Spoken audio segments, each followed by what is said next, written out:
Hey, what's happening, War Gamers? It is another Tuesday video, but this one is actually a bonus video, simply because I had a little bit more stuff come in than I was basically expecting at the moment.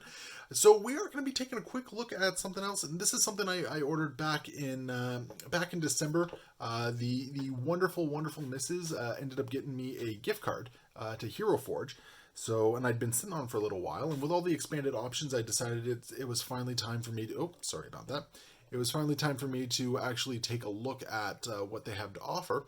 So I just put something together, and for anyone who knows me personally, I have a weird predilection towards sharing those bear self-defense memes that go around and other bear-related things. One of my favorite webcomics did this great comic about Aristotle, which I just absolutely love. So it just seemed fitting for me to make a bear.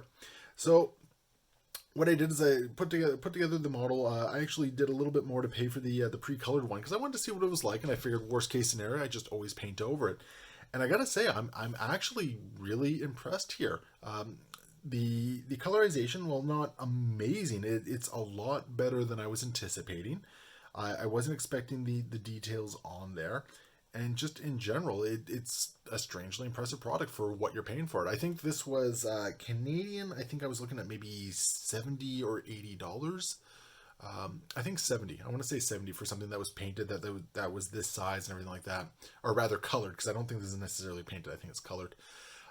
So for what you're paying, I mean, I don't think you'd want to go off and do these very regularly, because it is expensive for a single model. But there is kind of a nice touch about the made to order stuff. Now, of course, you can always get an STL file of it as well and print it off yourself, and that's considerably less expensive as a result. I think it's like $8 US.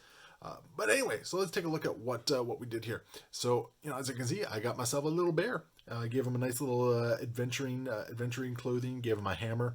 It just seemed appropriate. He has a little squirrel companion to go around with him. Now that I might actually get down and repaint a little bit. Put a little hatchet on the side there, so he's definitely a wilderness adventurer bear. Now, as you get close in, you can start seeing some of the some texture marks on the actual model itself. Nothing too noticeable, especially at a distance. You can see some colorization in there ends up creating some problems. Like, you know, there's a weird sort of like dark mark right there. You can see some, I don't know if these are printing lines or cleaning lines or what exactly on the back here. But overall, for what they are, for sort of like a custom made to order type miniature, it's actually a rather impressive model. And it's not and they have lots of options as well. Like, I remember going through, they had all sorts of different anthropomorphic animals, people, body types, weapon types, you know, fantasy, urban, like modern urban, science fiction stuff. Lots of different bases there. Like, you can see here, I have a little bit of a juxtaposition. The base itself looks a little bit more modern than fantasy, because I kind of went with something that was a little generic. Gave him a nice little monocle as well, because he's a fancy bear.